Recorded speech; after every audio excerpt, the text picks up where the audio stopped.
أبو سند الحق. أبو سند ما شاء الله طلع الحين يابا في المسجد الأقصى. الله أكبر.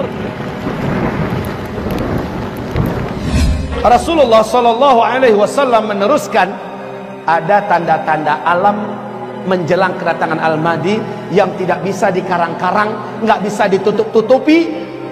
Tanda-tanda alam ini, yang pertama, Al-Mahdi akan muncul ketika Jazirah Arab dan negeri Arab sudah mulai dituruni salju. Syekh Su'ud Shuraim, saat salju pertama mulai turun di Jazirah Arab, khususnya di Arab Saudi, dia berteriak sambil khutbah Jumat dan dia berkata, "Hadhihi ayatun min ayatillah." Ini adalah satu tanda di antara tanda-tanda ayat-ayat Allah fi akhir zaman, di akhir zaman. Hai manusia, ketahuilah oleh kalian, adakah tanda yang lebih jelas melainkan salju turun di Jazirah Arab?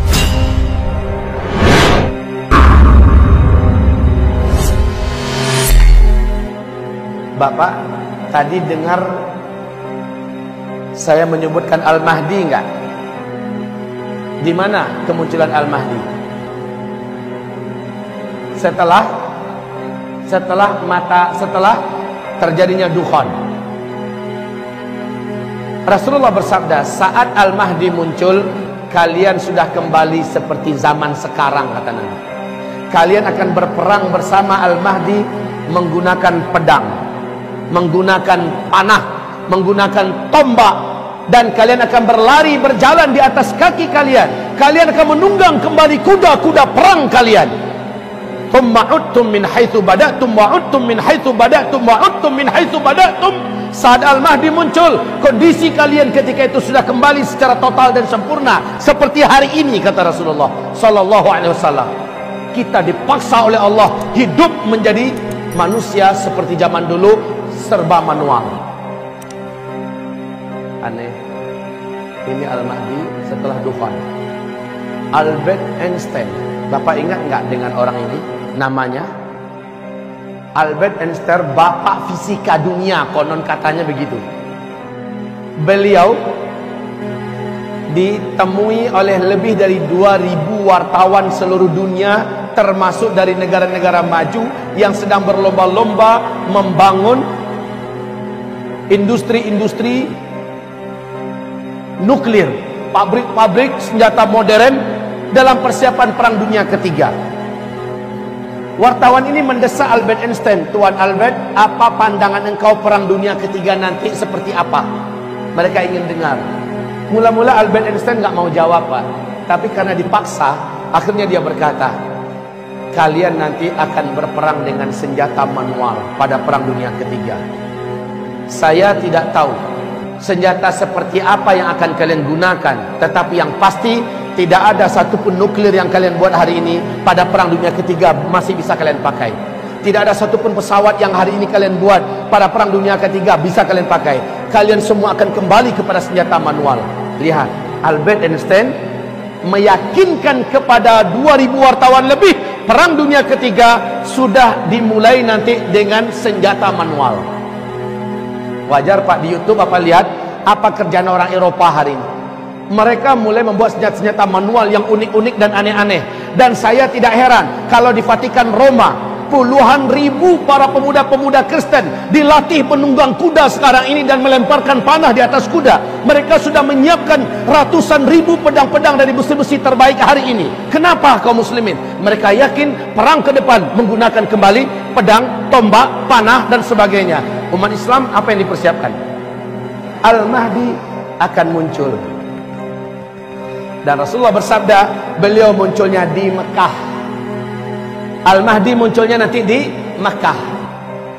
Tepatnya seorang lelaki dari Madinah dikejar oleh 300 orang pasukan darat berjalan kaki dari Damaskus. Mereka digelari dengan pasukan Sufyani, sejumlah 300 orang. Dikejar laki-laki yang ada di Madinah ini. Ciri-cirinya melengkapi seluruh ciri-ciri yang ada pada Al-Mahdi. Laki-laki ini tahu bahwa dia yang dimaksud, dia pun lari. Saat dia meninggalkan Madinah, melintasi Zulhulaifah, lalu lewat Al-Baidah dan terus menuju Makkah, mereka 300 orang yang mengejar sampai di Al-Baidah. Al-Baidah adalah perbatasan antara Mekah dengan Madinah. Ya, kota kecil ini Pak, masuklah 300 orang tuh di situ. Allah jadikan gempa, kemudian terbelahlah tanah di Al-Baidah. Satu kota itu, gedung-gedungnya, pasar-pasarnya tenggelam masuk ke dalam tanah. Termasuk 300 orang yang ada mengejar tadi tenggelam seluruhnya, kecuali hanya satu orang.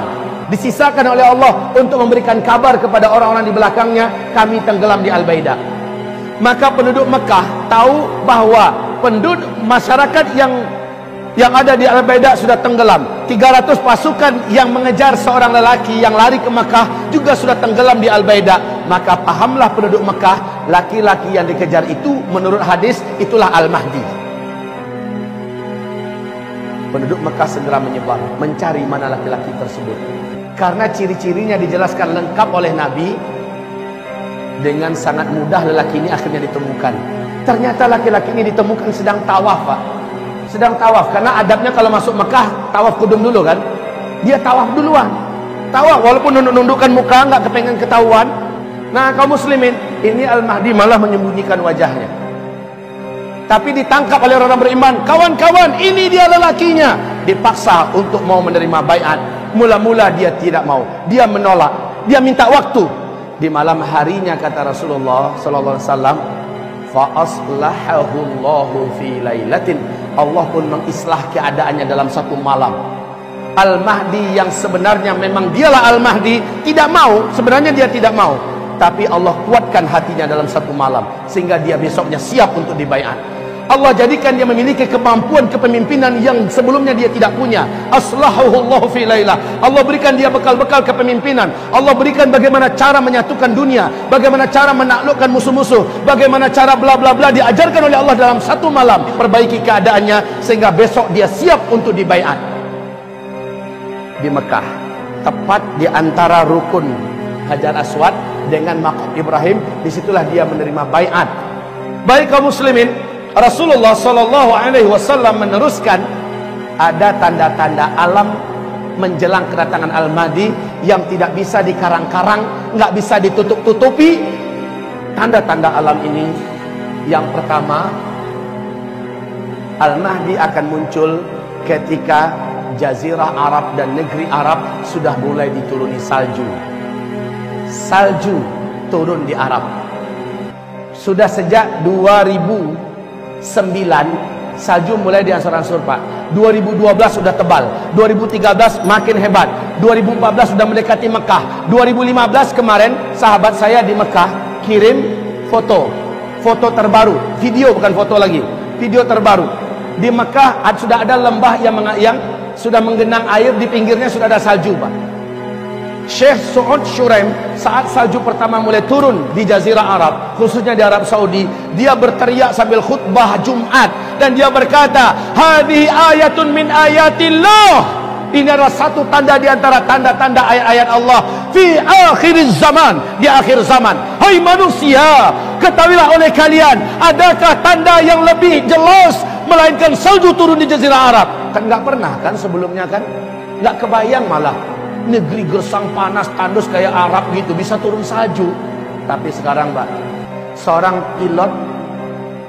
pilot pesawat Air Asia orang Indonesia, tinggalnya di Pak Ali namanya, tinggalnya di Cyber City ya, di Malaysia.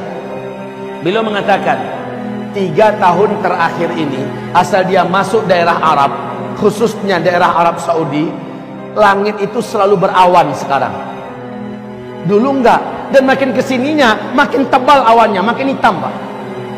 Ketika dia landing, di mana-mana tempat dia sudah melihat ada tumpukan-tumpukan salju. Masya Allah. Ini adalah tanda Al-Mahdi sudah sangat dekat.